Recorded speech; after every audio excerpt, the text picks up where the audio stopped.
Hi friends, MRL study studio ಚಾನಲ್ಗೆ ಸ್ವಾಗತಿಸುತ್ತಾ ಇವತ್ತಿನ ತರಗತಿಯಲ್ಲಿ 6ನೇ ತರಗತಿಯ ಸಮಾಜ ವಿಜ್ಞಾನ ಪಠ್ಯಪುಸ್ತಕ ಭಾಗ 2 ಇದರಲ್ಲಿ ಬರುವಂತಹ ಉತ್ತರ ಭಾರತದ ಕೆಲವು ರಾಜವಂಶಗಳು.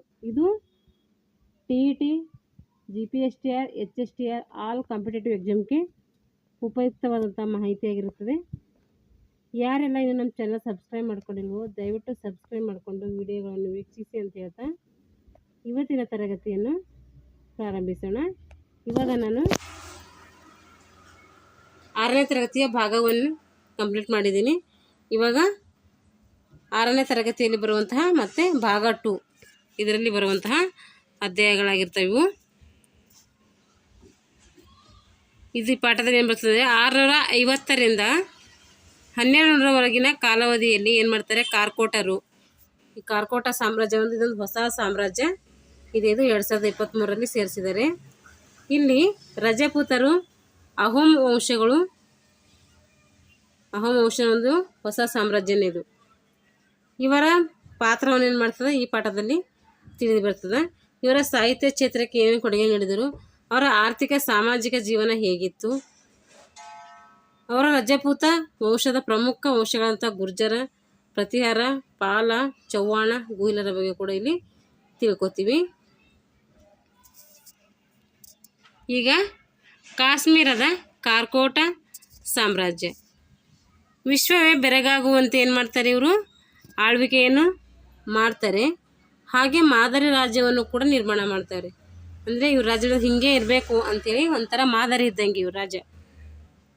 625ರಲ್ಲಿ ರಾಜ್ಯ ದುರ್ಲಭ ವರೋಧದಿಂದ ಏನಾಗುತ್ತೆ, ಈ ಸಾಮ್ರಾಜ್ಯ ಸ್ಥಾಪನೆ ಆಗ್ತೈತೆ. ಕಾರ್ಕೋಟ ಮನೆತನ ಈ ಕಾಲದ ಭಾರತದ ಬಲಿಷ್ಠ ಸಂಸ್ಥಾನಗಳಲ್ಲಿ ಒಂದಾಗಿತ್ತು. 23 ವರ್ಷಗಳ ಕಾಲ ಏನು ಮಾಡ್ತಾರೆ ಇವರು ಆಳ್ವಿಕೆಯನ್ನು ಮಾಡ್ತಾರೆ. ಹಿಮಾಲಯ ಮತ್ತು ಅದರ ತಪ್ಪಲಿನ ಪ್ರದೇಶದಲ್ಲಿ ತನ್ನ ಪ್ರಭಾವವನ್ನು ಬೀರಿದಲ್ಲದೆ ಮಧ್ಯ ಏಷ್ಯಾದವರು ಕೂಡ ಏನು ಮಾಡ್ತಾರೆ, ತಮ್ಮ ಪ್ರಸಿದ್ಧಿಯನ್ನು ಅಂದರೆ ತಮ್ಮ ಪ್ರಭಾವವನ್ನು ಬೀರ್ತಾರೆ. ಪರಸ್ಪರ ಅಥವಾ ಪರಿಹಾಸಪುರ, ಪರಸ್ಪರ ಅಥವಾ ಪರಿಹಾಸಪುರ ಇದೇನು ಕಾರ್ಕೋಟದ ರಾಜಧಾನಿ. ಪರಸ್ಪರ ಅಂತಾನೆ ಕೇಳ್ಬೋದು ಅಥವಾ ಪರಿಹಾಸಪುರ ಅಂತಾರೆ ಕೇಳ್ಬೋದು. ಕಾರ್ಕೋಟರ ರಾಜಧಾನಿಯಾಗಿತ್ತು. ಕಾರ್ಕೋಟರು ಏನು ಮಾಡ್ತಾಯಿದ್ರು, ಸೂರ್ಯ ಉಪಾಸಕರಾಗಿದ್ದರು. ಅಂದರೆ ಸೂರ್ಯನನ್ನು ಪೂಜೆ ಮಾಡ್ತಾಯಿದ್ರು. ಕಾಶ್ಮೀರದ ಗತವೈಭವವನ್ನು ಸಾರುವ ಹೆಸರಾಂತ ಮಾರ್ತಾಂಡ ಸೂರ್ಯ ದೇವಸ್ಥಾನ ಇವರ ಕೊಡುಗೆ. ಕಾರ್ಕೋಟರ ಕೊಡುಗೆ ಏನಪ್ಪ ಅಂದರೆ ಮಾರ್ತಾಂಡದ ಸೂರ್ಯ ದೇವಸ್ಥಾನ ಇವರ ಪ್ರಮುಖವಾದಂಥ ಕೊಡುಗೆ. ಕಾರ್ಕೋಟ ವಂಶದಲ್ಲಿ ಗಮನ ಸೆಳೆಯುವ ಮತ್ತು ಅತ್ಯಂತ ಪ್ರಭಾವ ರಾಜ ಯಾರಪ್ಪ ಅಂತಂದರೆ, ಪ್ರಭಾವಶಾಲಿ ರಾಜ ಯಾರಾಗಿದ್ರು ಅಂದರೆ ಲಲಿತಾದಿತ್ಯ. ಇವನು 724ರಲ್ಲಿ ಅಧಿಕಾರಕ್ಕೆ ಬರ್ತಾನೆ. 36 ವರ್ಷ ಕಾಲ ಏನು ಮಾಡ್ತಾನೆ, ಆಳ್ವಿಕೆ ಮಾಡ್ತಾನೆ.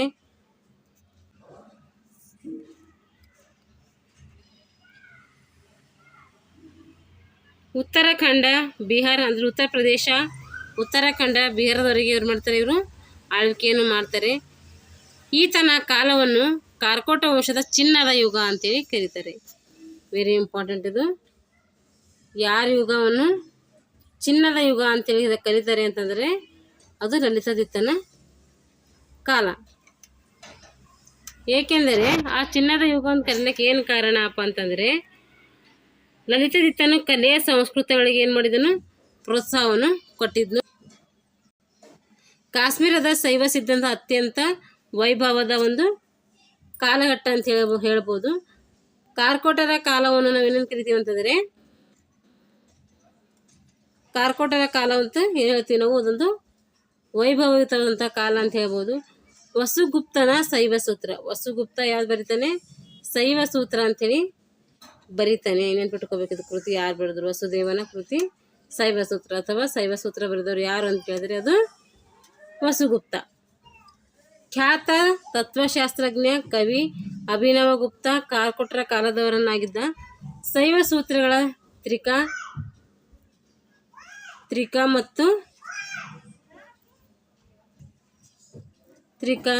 ಕೌಲ ಸಂಪ್ರದಾಯ ಈ ಅವಧಿಯದು ಅತಿ ಉಚ್ಚನೀಯ ಸ್ಥಿತಿಯನ್ನು ತಲುಪಿದ್ವು.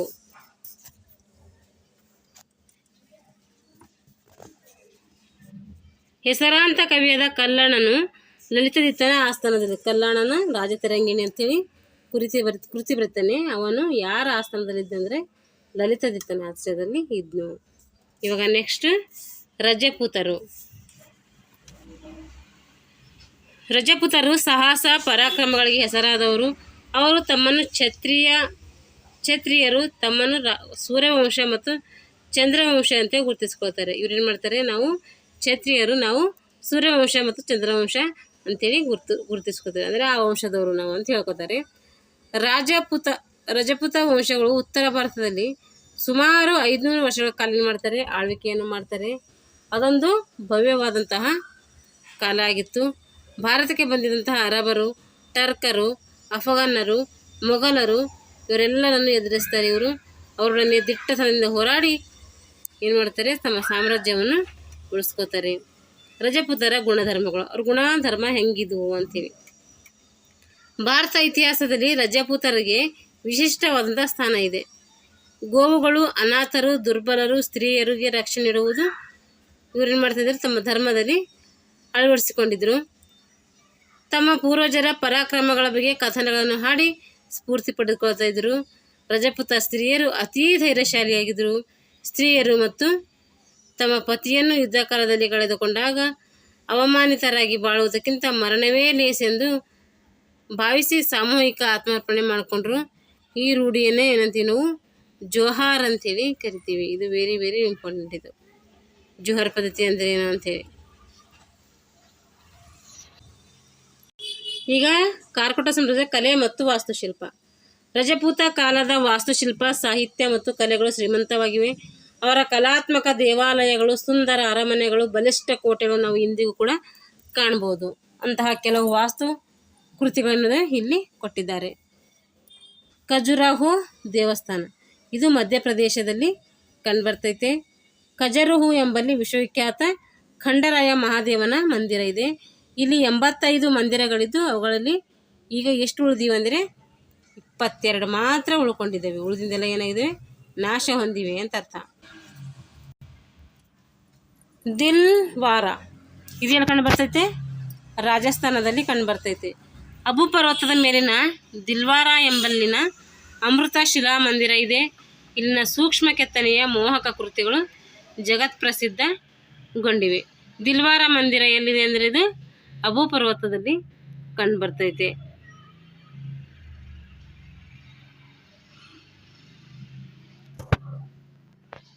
ಕೋನಾರ್ಕ್ ಇದು ಎಲ್ಲಿ, ಒಡಿಸ್ಸಾದಲ್ಲಿ ಕಂಡು ಬರ್ತೈತೆ. ಕೋನಾರ್ಕ್ ಎಂಬಲ್ಲಿ ಅಪೂರ್ವ ಸೂರ್ಯ ದೇವಸ್ಥಾನ ಕಂಡು ಬರ್ತದ. ಇದು ಸೂರ್ಯದೇವನ ರಥದಂತೆ ಇರುವ ಭಾರತದ ಭವ್ಯ ಮತ್ತು ಬೃಹತ್ ದೇವಾಲಯಗಳಲ್ಲಿ ಒಂದಾಗಿದೆ. ರಥದ 24 ಗಾಲಿಗಳನ್ನು, ಇವು ಗಾಲಿಗಳು ಏನು ಸೂಚಿಸ್ತದೆ ಅಂದರೆ ಸುಂದರವಾಗಿ ಕೊರೆಯಲಾಗಿದೆ.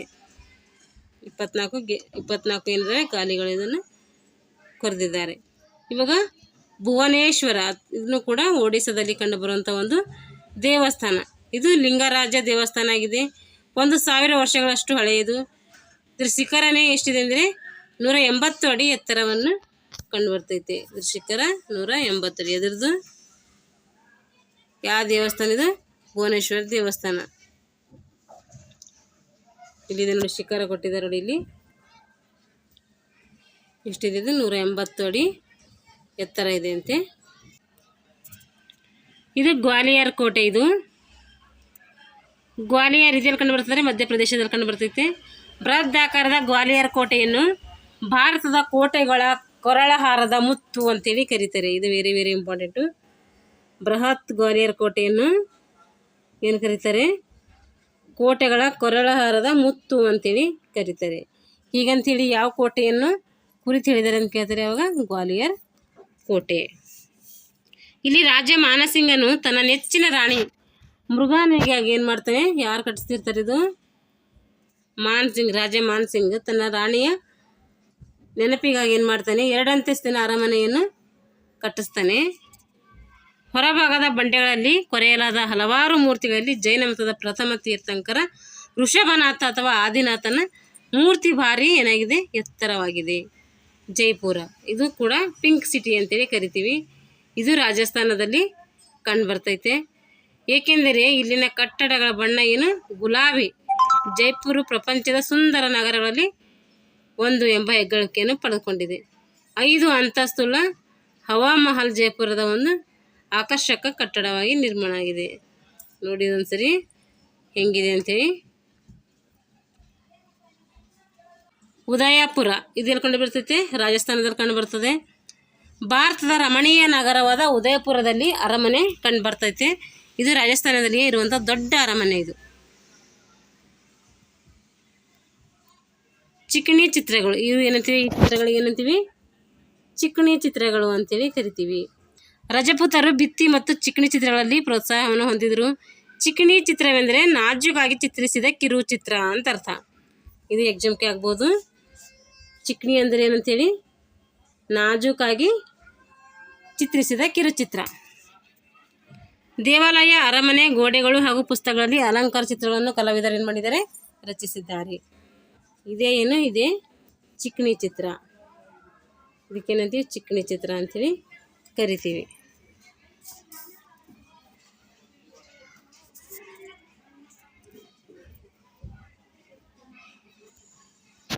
ಇದು ರಜಪೂತರ ಕಾಲದ ಸಾಹಿತ್ಯ. ರಜಪೂತರ ಕಾಲದಲ್ಲಿ ಸಂಸ್ಕೃತ ಏನಾಯಿತು? ಭಾಳ ಸೊಗಸಾಗಿ ಬೆಳೆದು ಬಂದಿತ್ತು. ಗುಜರಾತಿನಲ್ಲಿ ಹಿಂದಿ, ರಾಜಸ್ಥಾನಿ ಭಾಷೆಗಳು ಏನು ಮಾಡಿದ ಅಭಿವೃದ್ಧಿ ಹೊಂದಿದವು. ಚಾಂದ್ ಬರ್ದಾಯಿ ಬರೆದಂಥ ಯಾವುದಪ್ಪ? ಪೃಥ್ವಿರಾಜ್ ರಾಸು ಅಂಥೇಳಿ ಒಂದು ಕೃತಿ ಬರೀತಾನೆ ಇವನು. ಈ ಕಾಲದ ಪ್ರಸಿದ್ಧ ಹಿಂದಿ ಕೃತಿ ಇದು. ಪೃಥ್ವಿರಾಜ್ ರಾಸು ಯಾವ ಭಾಷೆಯಲ್ಲಿದೆ ಅಂದರೆ ಹಿಂದಿ ಭಾಷೆಯಲ್ಲಿದೆ. ಬರೆದವರು ಯಾರು? ಚಾಂದ್ ಬರ್ದಾಯಿ. ರಜಪೂತ ದೊರೆಗಳಲ್ಲಿ ಅನೇಕ ಮಂದಿ ಏನು ಮಾಡ್ತಾರೆ? ಸ್ವತಃ ವಿದ್ವಾಂಸರಾಗಿದ್ದರು. ಕವಿಗಳಿಗೆ ಆಶ್ರಯ ನೀಡಿದರು. ಗೀತಾ ಗೋವಿಂದ ಬರೆದಂತಹ ಜಯದೇವ ಏನು ಬರೀತಾನೆ? ಗೀತಾ ಗೋವಿಂದ ಅಂತೇಳಿ ಒಂದು ಕೃತಿ ಬರೀತಾನೆ. ಹಾಗಾದರೆ ಜಯದೇವನ ಕೃತಿ ಯಾವುದು? ಗೀತಾ ಗೋವಿಂದ. ಇವನು ಕವಿ ಸೇಣರ ಆಸ್ಥಾನದಲ್ಲಿ ಇದ್ದನು. ನಳಂದ, ಕಾಶಿ, ತಕ್ಷಶಿಲಾ, ಉಜ್ಜಯಿನಿ ಮುಂತಾದ ಪ್ರಾಚೀನ ವಿದ್ಯಾ ಕೇಂದ್ರಗಳಿಗೆ ರಜಪೂತರು ಏನು ಮಾಡಿದ್ದಾರೆ? ಬೆಂಬಲವನ್ನು ನೀಡಿದ್ದಾರೆ.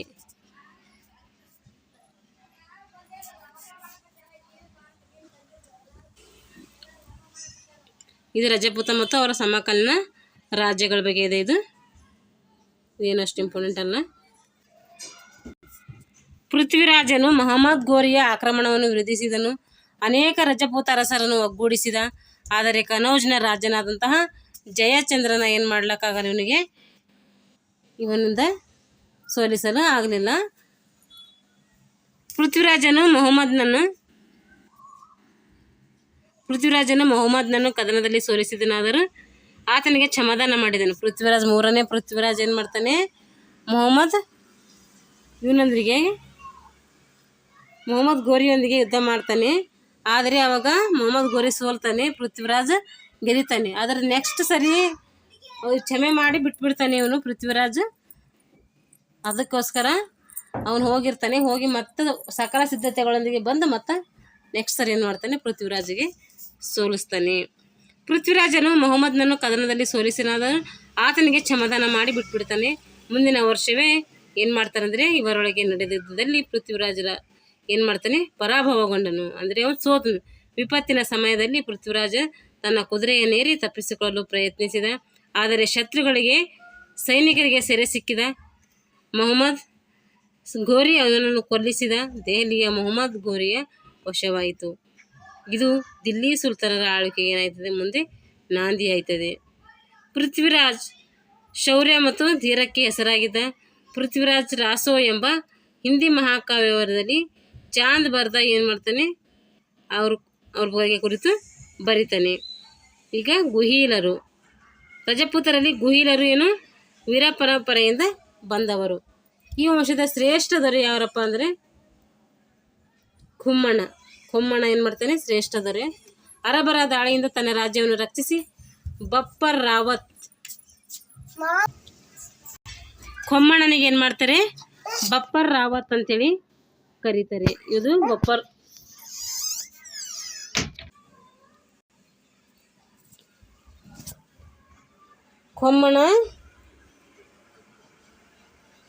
ಖೊಮ್ಮಣ್ಣನು ಅರಬರ ದಾಳಿಯಿಂದ ತನ್ನ ರಾಜ್ಯವನ್ನು ರಕ್ಷಿಸಿ ಬಪ್ಪರ್ ರಾವತ್ ಅಂತೇಳಿ ಕರೀತಾನೆ. ಈ ಮನೆತನದ ರಾಣಾ ಕುಂಭನು ದಿಲ್ಲಿ ಸುಲ್ತಾನರ ವಿರುದ್ಧ ಹೋರಾಡಿ ರಾಜ್ಯವನ್ನು ರಕ್ಷಿಸಿದ ಪರಾಕ್ರಮಿಯವನು. ರಾಜ್ಯದ ಭದ್ರತೆಗಾಗಿ 32 ಕೋಟೆಗಳನ್ನು ಕಟ್ಟಿಸಿದ ಚಿತ್ತೋಡ್ಗಢ ಏನಾಗುತ್ತೆ ಒಂದು ಇವನ ವಿಜಯ ಸ್ತಂಭವು ಈತನ ರಚನೆ. ಅಂದರೆ ಚಿತ್ತೋಡ್ಗಢದಲ್ಲಿ ಒಂದು ವಿಜಯ ಸ್ತಂಭವನ್ನು ಇವನು ಸ್ಥಾಪನೆ ಮಾಡ್ತಾನೆ. ರಾಣಸಂಗ ಅಥವಾ ರಾಣ ಸಂಗ್ರಾಮ ಸಿಂಹನು ಗುಹಿಲ್ ವಂಶದ ಇನ್ನೊಬ್ಬ ಪ್ರಖ್ಯಾತ ದೊರೆ. 100 ಕದನಗಳ ವೀರ ಅಂತೇಳಿ ಕರೀತಾರೆ. ಈತನ ದೇಹದಲ್ಲಿ 80 ಗಾಯಗಳಿದ್ದವು. ಇವನು ದೆಹಲಿಯ ಸುಲ್ತಾನರ ವಿರುದ್ಧ ಸತತವಾಗಿ ಹೋರಾಟವನ್ನು ನಡೆಸ್ತಾ ಇದ್ದ. ಇವರ ಆರ್ಥಿಕ ಪರಿಸ್ಥಿತಿ ಹೆಂಗಿತ್ತು ಅಂತಂದರೆ, ಗುಪ್ತರ ಕಾಲದಿಂದಲೂ ಸರ್ಕಾರದಲ್ಲಿ ಸೇವೆ ಸಲ್ಲಿಸಿದವ್ರಿಗೆ ಏನು ಮಾಡ್ತಾಯಿದ್ರು, ಜಮೀನನ್ನು ಉಂಬಳಿಯಾಗಿ ಅಂದರೆ ಗಿಫ್ಟಾಗಿ ಕೊಡ್ತಾಯಿದ್ರು. ಇದು ಜಮೀನ್ದಾರಿ ಪದ್ಧತಿಯಾಗಿ ಪರಿವರ್ತನೆಗೊಂಡಿತು. ಈ ಪದ್ಧತಿ ಸಾಮಾನ್ಯ ರೈತರಿಗೆ ಏನಾಗಿತ್ತು, ಕಷ್ಟವಾಗಿ ಪರಿಣಮಿಸಿತು. ಪಟ್ಟಣಗಳಲ್ಲಿ ವ್ಯಾಪಾರಿಗಳು, ಕುಶಲಕರ್ಮಿಗಳು ನೆಲೆಸಿದ್ರು. ವೈಶ್ಯರು ವ್ಯಾಪಾರ, ಹಣಕಾಸು ಲೇವಾದೇವಿಯನ್ನು ಮಾಡ್ತಾಯಿದ್ರು. ವಿದೇಶಿ ವ್ಯಾಪಾರ ನಡೆಯುತ್ತಿತ್ತು. ಹೆಚ್ಚಾಗಿ ಅರಬ್ ವರ್ತಕರು ಭಾರತದೊಂದಿಗೆ ಏನು ಮಾಡ್ತಾರೆ, ವ್ಯಾಪಾರ ಮಾಡ್ತಾಯಿದ್ರು. ಸಾಂಬಾರ್ ಪದಾರ್ಥ, ಹತ್ತಿ ಮತ್ತು ರೇಷ್ಮೆ ವಸ್ತ್ರಗಳು, ಸುಗಂಧ ದ್ರವ್ಯಗಳು, ವಜ್ರಗಳು ಭಾರತದಿಂದ ಏನಾಗ್ತದೆ, ರಫ್ತಾಗ್ತಾಯಿದ್ವು. ಕುದುರೆಗಳನ್ನು ಮಧ್ಯ ಏಷ್ಯಾ, ಅರೇಬಿಯಾಗಳಿಂದ ಆಮದು ಮಾಡಿಕೊಳ್ತಾ ಇದ್ರು. ರಜಪೂತ ಕಂದಾಯದ ಆದಾಯದಲ್ಲಿ ಹೆಚ್ಚಿನ ಹಣವನ್ನು ಕೋಟೆ, ದೇವಾಲಯ ನಿರ್ಮಾಣಗಳಿಗಾಗಿ ವಿನಿಯೋಗಿಸ್ತಿದ್ದರು. ಇದರಿಂದ ಜನರಿಗೆ ಏನಾಗ್ತಿತ್ತು ಅಂದರೆ ಉದ್ಯೋಗವನ್ನು ಹೆಚ್ಚಾಗಿ ಸಿಗ್ತಾ ಇತ್ತು. ಸಾಮಾಜಿಕ ಸ್ಥಿತಿ ಹೆಂಗಿತ್ತು ಅಂತಂದರೆ, ರಜಪೂತರ ಕಾಲದಲ್ಲಿ ವೃತ್ತಿಗೆ ಅನುಗುಣವಾಗಿ ಏನು ಮಾಡ್ತಿದ್ರು, ವರ್ಗಗಳನ್ನು ಮಾಡ್ತಾಯಿದ್ರು. ಸಮಾಜದಲ್ಲಿ ಹಿರಿಯರಿಗೆ ಮತ್ತು ಸ್ತ್ರೀಯರಿಗೆ ಗೌರವವನ್ನು ಕೊಡ್ತಾಯಿದ್ರು. ಸ್ತ್ರೀಯರು ಸಾಹಿತ್ಯ, ನೃತ್ಯ, ಸಂಗೀತ, ಚಿತ್ರಕಲೆ, ಕಸೂತಿ ಕಲೆಗಳಲ್ಲಿ ಕೂಡ ಅವರು ಪರಿಣಿತಿಯನ್ನು ಸಾಧಿಸಿದರು. ರಜಪೂತ ಕ್ಷೇತ್ರಗಳಲ್ಲಿ ಸ್ನಾನ ಮಾಡುವುದು ಪವಿತ್ರವೆಂದು ತಿಳಿದಿದ್ದರು. ಅಂದರೆ ರಜಪೂತರ ಪುಣ್ಯಕ್ಷೇತ್ರಗಳಲ್ಲಿ ಏನು ಮಾಡಬೇಕು, ನಾವು ಸ್ನಾನ ಮಾಡಿದರೆ ಅವು ಪವಿತ್ರ ಅಂತ ಇವರು ಭಾವಿಸಿದರು. ಬ್ರಹ್ಮನ ಆವಾಸವೆನಿಸಿದ ಪುಷ್ಕರ ಅಂದರೆ ಅಜ್ಮೀರ ಸಮೀಪದ ಒಂದು ಗಣ್ಯ ಯಾತ್ರಾ ಸ್ಥಳವೆನಿಸಿತು. ಪ್ರತಿ ವರ್ಷ ಏನು ಮಾಡ್ತಿಲ್ಲ, ಒಂದು ಜಾತ್ರೆ ನಡೀತಾ ಇತ್ತು. ಆ ಜಾತ್ರೆ ಈಗಲೂ ಕೂಡ ಪ್ರಸಿದ್ಧಿಯನ್ನು ಪಡ್ಕೊಂಡಿದೆ. ಇದೇ ಪುಷ್ಕರ್ ಜಾತ್ರೆ. ಇಲ್ಲಿಗೆ ಏನಾಯ್ತು ಅಂದರೆ ಕಾರ್ಕೋಟ ಸಾಮ್ರಾಜ್ಯ ಮತ್ತು ರಜಪೂತರ ಬಗ್ಗೆ ಮುಗೀತು. ಮುಂದಿನ ತರಗತಿಯಲ್ಲಿ ಏನು ಮಾಡೋಣ ಅಂದರೆ ಅಹೋಮ್ ಸಾಮ್ರಾಜ್ಯದ ಬಗ್ಗೆ ತಿಳ್ಕೊಳ್ಳೋಣ. ಅದು ಇದರಾಗೆ ಹೇಳಿದ್ರೆ ವಿಡಿಯೋ ಲೆಂತ್ ಆಗುತ್ತೆ, ಸಾಕಷ್ಟೇ. ಎಲ್ಲರೂ ಏನು ಮಾಡಿರಿ ಅಂತಂದರೆ ನಮ್ಮ ವಿಡಿಯೋವನ್ನು ವೀಕ್ಷಿಸಿ ಶೇರ್ ಮಾಡಿ, ಹಾಗೆ ನಿಮ್ಮ TETಗೆ ಪ್ರಿಪ್ರೇಷನ್ ಮಾಡ್ಕೊಳ್ಳಿ ಅಂತ ಹೇಳ್ತಾ ಇಲ್ಲಿಗೆ ಈ ವಿಡಿಯೋನ ಮುಗಿಸ್ತಾ ಇದ್ದೀನಿ. Thanks for watching all.